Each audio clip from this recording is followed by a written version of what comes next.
5G will also provide a much more personalized web experience using a technique called network slicing. It's a way of creating separate wireless networks on the cloud, allowing users to create their own bespoke network. For instance, an online gamer needs faster response times and greater data capacity than a user that just wants to check their social media. Being able to personalize the internet will also benefit businesses. At big events like Mobile World Congress, for example, there is a mass influx of people in one particular area using data-heavy applications. But with 5G, organisers could pay for an increased slice of the network, boosting its internet capacity and thus improving its visitors' online experience. So when can we start using 5G? Well, not yet, and according to some analysts, not until 2020. 5G was created years ago and has been talked up ever since.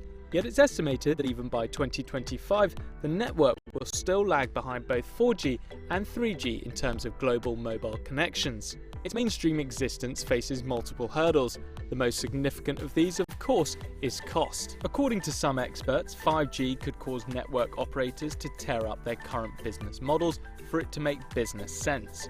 In the UK, for example, 3G and 4G networks were relatively cheap to set up because they were able to roll out on existing frequencies on the country's radio spectrum. For 5G to work properly, however, it needs a frequency with much bigger bandwidth, which would require brand new infrastructure. Some analysts believe that the extensive building and running costs will force operators to share the use and management of the mobile network. This has been less of an obstacle for countries like China, who are taking a more coherent approach. The government, operators and local companies such as Huawei and ZTE are about to launch big 5G trials that will put them at the forefront of equipment production for the new technology.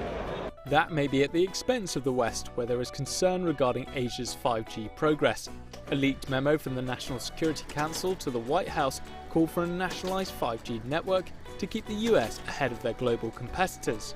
White House officials dismissed the idea, but some experts predict that by 2025, nearly half of all mobile connections in the US will be 5G, a greater percentage than any other country or region. It's still likely, however, that much of the West will have a more gradual approach to 5G, driven by competition but with a patchy style of development. For example, AT&T pledged to start rolling out 5G later this year, but in just a handful of cities. For key industrial zones, however, it's predicted the technology will be adopted quickly, while for many in rural areas, 5G may be a long way off. But when 5G establish itself and fulfill its supposed potential, it could even change how we get the internet at home and at work, with the wireless network replacing the current system of phone lines and cables. It may not happen overnight, but 5G is coming. Hi guys, thank you for watching. If you'd like to see more of our tech videos, then check out these. Otherwise, comment below the video for any future explainers you'd like us to make. And remember, don't forget to subscribe. Thanks for watching. This was me right after I started my business. You see, starting my business, that was easy, but maintaining it, that was chaos. We tried a combination of apps, software, and other solutions just to find